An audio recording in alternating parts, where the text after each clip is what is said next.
सबैजनालाई। मैले यो किताब त हजुरहरूलाई देखाइसकेको थिएँ है, प्रभु प्रेमानन्द महाराजद्वारा लिखित ब्रह्मचार्य किताब।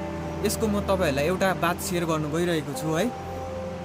हस्तमैथुन महाभयानक विनाशकारी प्राणघातक रोग है। हस्तमैथुन करने से हमारा प्राण भी जा सकता है। यसलाई हामीले लामो समयसम्म गऱ्यौँ भने हाम्रो मर्नु त्यही छ है। कतिजनाले भन्नुहुन्छ यो एउटा आदत हो भनेर है। यो आदत होइन, एउटा रोग हो है। त्यही भएर हामी बचौँ है। हामीलाई यसले डिप्रेसनमा डाल्छ है। त्यही भएर हामीले राम्रो चिजको आदत लगाउनु भनेको जरुरत त्यो छ है। किनकि अहिले भने चाहिँ सानै उमेरमा किनकि हामीले डिप्रेसनको शिकार बनिन्छौँ है, हामीले सुसाइडको शिकार बनिन्छौँ है। त्यही भएर चाहिँ हामीले यो चिजबाट चाहिँ हामी टाढा बस्नु नै राम्रो हो है। हामीले यसको आदत नलगाउँ है। हामीले राम्रो विचार गरौँ, राम्रो सोचौँ है। जहिलेसहिले हामीले राम्रो सोच्यौँ भने हामीले यो सब हुँदैन है। अन्त हामीले जबसम्म हामीले विवाह गर्दैनौँ है, जबसम्म हामी एकअर्काको बन्धनमा बाँधिँदैनौँ है, तबसम्म हामीले यो सब नगरेकै राम्रो हो है।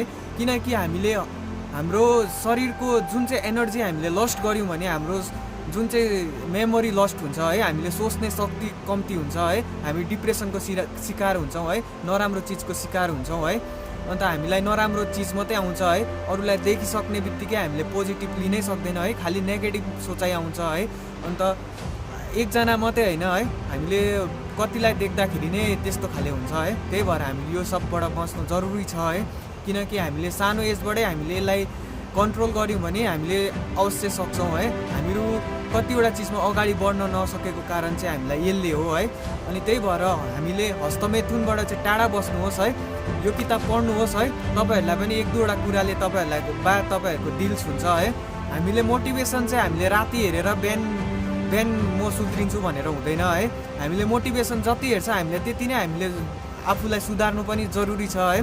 किनकि अहिलेको जेनेरेसन त्यस्तै भएर गएको छ है। जे कुरामा पनि कम्पिटिसन है। हामी यो कुरामा कम्पिटिसन नगरौँ है। हामीले जति पनि जो एकअर्कालाई देखेको सबैलाई हामीले आदर सम्मान गरौँ है। जति पनि हामीहरू यो महिला भयो पुरुष भयो जतिलाई पनि हामीले सम्मान गरौँ है। हामीले आफ्नो दिदी बहिनी सम्झेर हेरौँ है।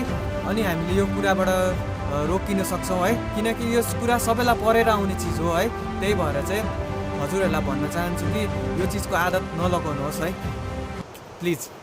राधे राधे।